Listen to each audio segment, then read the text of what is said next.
Episode 526, The Arbitrator. "You're acting out of ignorance," Ava said.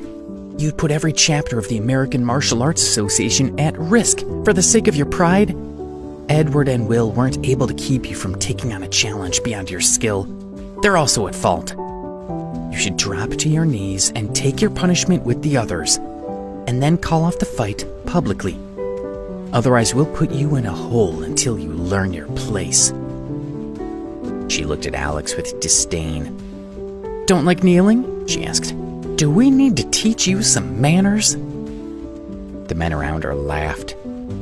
To them, Alex didn't look like much. It was hard to see him as anything but a kid, let alone the president of the Baltimore Martial Arts Association. Kenneth said nothing. He just sat in Alex's seat and sipped his tea while he let Ava continue to speak for him. "On your knees. I'm running out of patience," he sneered. "For the sake of argument, let's say that I get to decide if I should fight Jacob or not," Alex said, looking at Kenneth with cold eyes. "Every fight has a winner and a loser.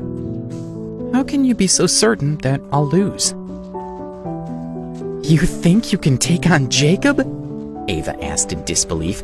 "I could take you down without a—" Alex hit her with a lightning-fast jab to the chin. She spun and fell to her knees with a gasp. The room went utterly still. The American Martial Arts Association generally didn't interfere with local chapters, aside from ensuring each chapter was run according to its bylaws. Kenneth was their arbitrator, and he spoke for the national chapter's president. He was secretly disgusted by most people, a quality that made him good at his job. His loathing was seen as objectivity, so he won praise from his superiors for being efficient and fair. Ava spat out a mouthful of blood. "Cheap shot," she said, rising to her feet and crouching into a fighting stance. He hit her again, with less force this time. There was a loud slap as her head jerked back. "I'm the president of the Baltimore Martial Arts Association," he said. "You're a lapdog. What makes you think you can yap at me, little dog? Your boss hasn't said a word, but here you are, yapping away." He struck her again. "The arbitrator's office must not have high standards if you're Kenneth's right-hand woman, but I'm more than happy to show you what our standards are." His blows left her disoriented and speechless.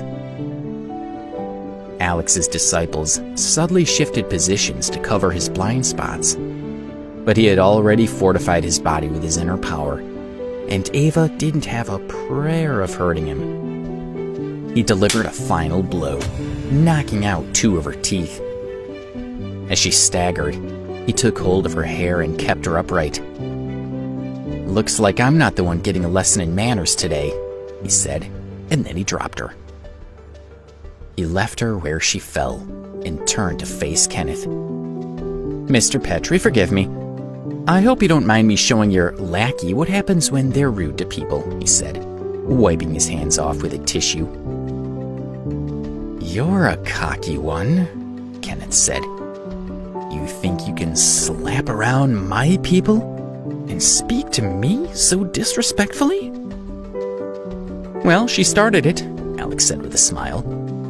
"You do understand that I won't take that from her, don't you? I won't take it from anyone. Not even you." "Are you challenging my authority?" Kenneth asked, and he waved at his men.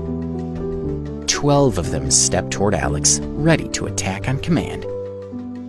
"No," Alex said, "but I don't accept your accusation. If I were some kind of bully or were hurting innocent people indiscriminately, then I'd be willing to accept the consequences. But I'm right about this. Jacob wants a war, and I'm not afraid to give him one. You should be helping me, not putting me on trial. If we only fight the battles we know we can win, what's the point of any of this? I'm not going to let Jacob and his ghost do whatever they want here, not if I can stop it. You want me to kneel and say I'm sorry? But I won't. If you're worried that I'll embarrass the national chapter, then you can make a formal request to have me removed from my post and kick me out. But you're not going to keep me from facing him, let alone punish me for it." He pointed at Will. "My friend here got roughed up. Someone needs to be held responsible." Will glanced at Alex and thought, "He really should quit being so cocky. Doesn't he know who he's talking to?" Kenneth laughed. "So, you're as ignorant as you are arrogant," he said. "I'm here to bring you to heel, and you want to hold me accountable for administering justice? I can have my team beat your members or even execute them, and it's all within my purview. You're only president here because the Baltimore chapter was in chaos. What makes you think you have the skill to challenge me? Do you really think we don't know about your confrontation with Ash Thornton? If you think I'm just some old bureaucrat hiding behind my office, you're dead wrong." He stood up. "You have one last chance to get on your knees and accept the consequences of your actions," he said. "After that, you're coming with me to face the national chapter. Kneel, or I'll remove you from office today." He adjusted his feet and adopted a combat stance. Before he could strike, there was a commotion in the courtyard outside. Someone began to scream. Alex's eyes narrowed as he turned and rushed to the door. Everyone in the hall followed him outside, including Kenneth. One of Alex's disciples ran over to meet him. "It's Jacob's son," he said to Alex. "He hit the holding area and set the ghosts free. He's trying to save them." "I don't understand," Will said, surprised. "Is he here on a rescue mission, or is he preparing for another attack?"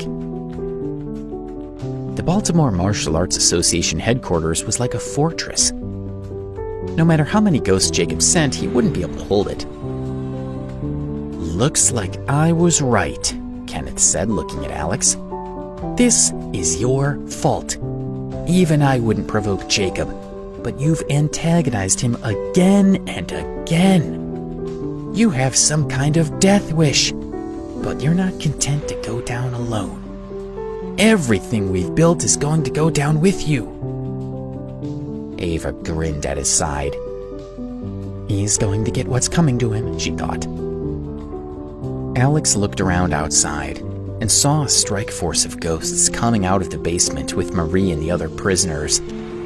They moved as a unit, ruthless and fast, but they were greatly outnumbered by the Baltimore Martial Arts Association members. Will and Edward rushed to join the battle with their own men, and the tide rapidly turned against the attackers. Soon after, the men completely surrounded the ghosts, leaving them with nowhere to run. The battle was clearly almost over. Before anyone could start celebrating, though, a sleek black SUV pulled into the yard, and a tall, older man stepped out of it.